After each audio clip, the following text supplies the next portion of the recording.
that's what the special interests want to have happen now, because they're desperate, because they know the Clean Air Act does in fact cover carbon pollution. The Supreme Court found that, and they have nowhere else to turn. The only way to stop the Environmental Protection Agency from protecting our families just the way they protect them from lead and arsenic and smog and naphthalene and vinyl chloride and cyanide and others is to begin to act.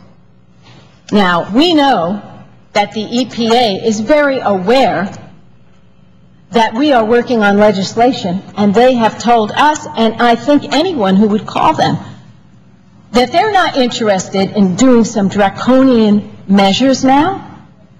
They're just getting ready. They're just getting started because the science has told us this is a problem. And so people can stand up here and say, oh, all we're doing is we're just giving a little time for the senators to get their 60 votes. Hey, that may not happen in a year or two or 3 or 5 or 6 or 8 or 10.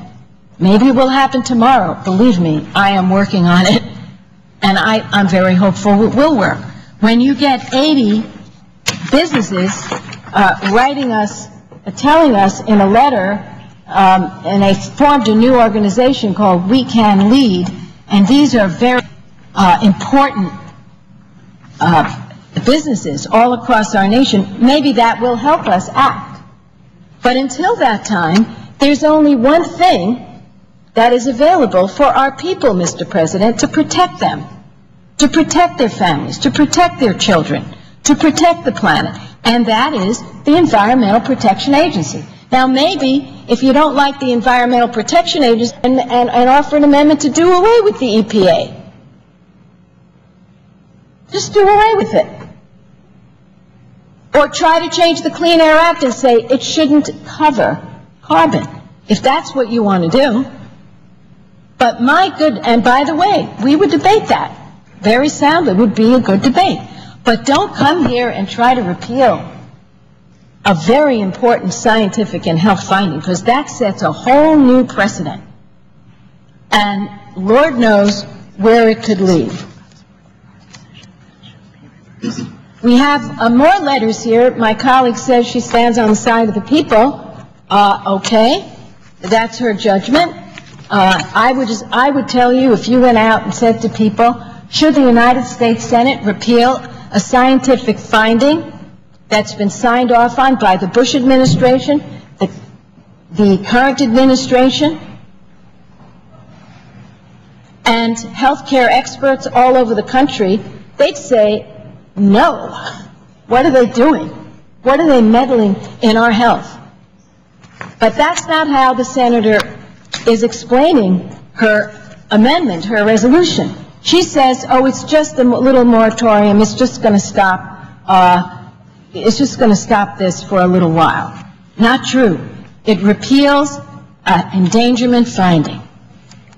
Now, let me tell you some other letters we got here. We, the 195 undersigned endorsers. Now, remember, you heard from my colleagues that the people stand with her.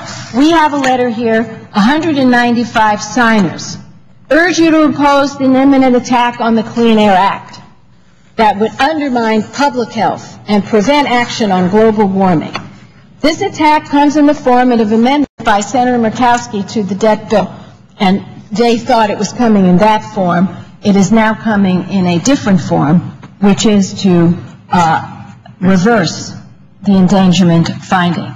And they go on to say the EPA's endangerment finding is based on an exhaustive review of the massive body of scientific research showing a clear threat from climate change. And they go on, and they say that that their organization has a 40-year track record of protecting the public health.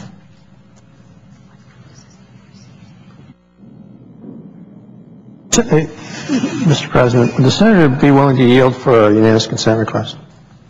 I would, as long as I don't lose the floor. Mr. President, I'd ask that I be recognized after the senator from California has completed her comments. Without objection? reserving the right to object.